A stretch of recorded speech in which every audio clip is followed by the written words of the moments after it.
by the police, by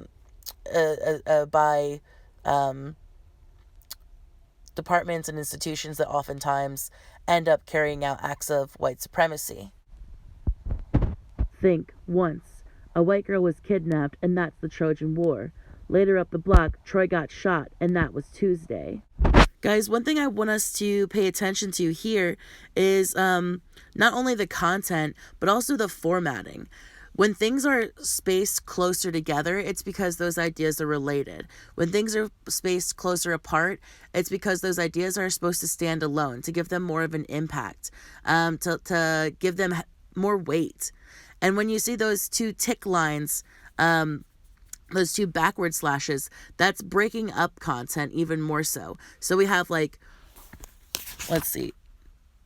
Yeah, there are 2 of those divisions in this poem, which means we have 1, 2, 3. 1, 2. Yeah, 3 main parts of this poem. Looks like an intro, body, and conclusion, honestly.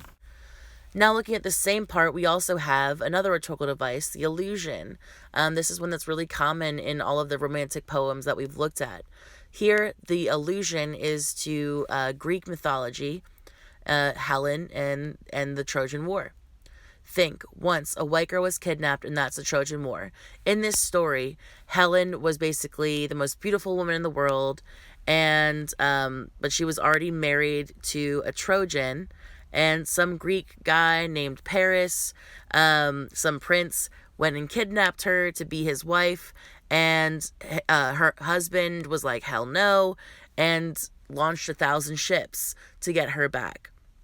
So, in this part, he's making that comparison between this mythical white girl who, her safety, she was so valuable that as soon as she was in danger, 1,000 ships launched to save her. So it is using this allusion that Smith raises the question, are we not worth a city of ash? Are we not worthy of a city of ash? Think, once a white girl was kidnapped, and that's the Trojan War. Later up the block, Troy got shot, and that was Tuesday. Are we not worthy of a city of ash, of 1,000 ship launched because we are missed?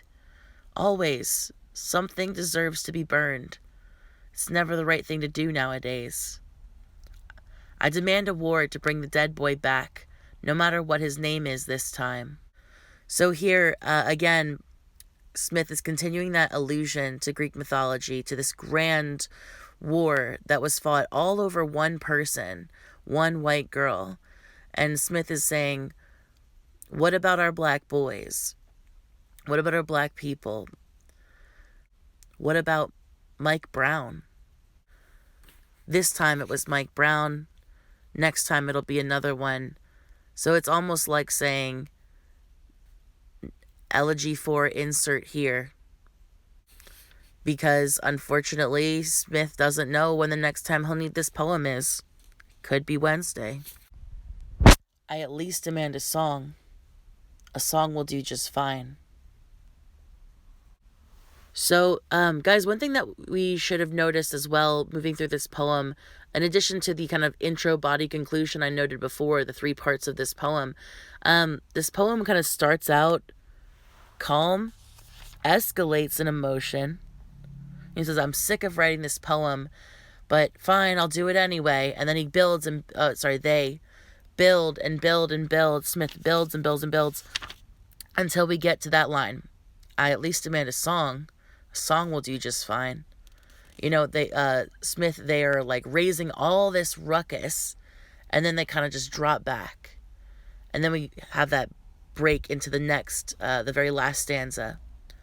Look at what the Lord has made. Above Missouri, sweet smoke.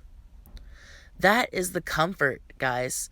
Every elegy must have some kind of consolation to the audience.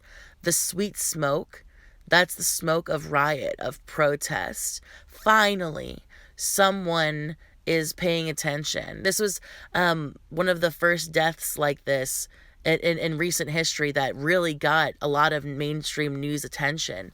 Most of the time, when When these black boys are being killed like this, it honestly just gets kind of swept under the rug. So the consolation here, according to Smith, is, hey, somebody cared.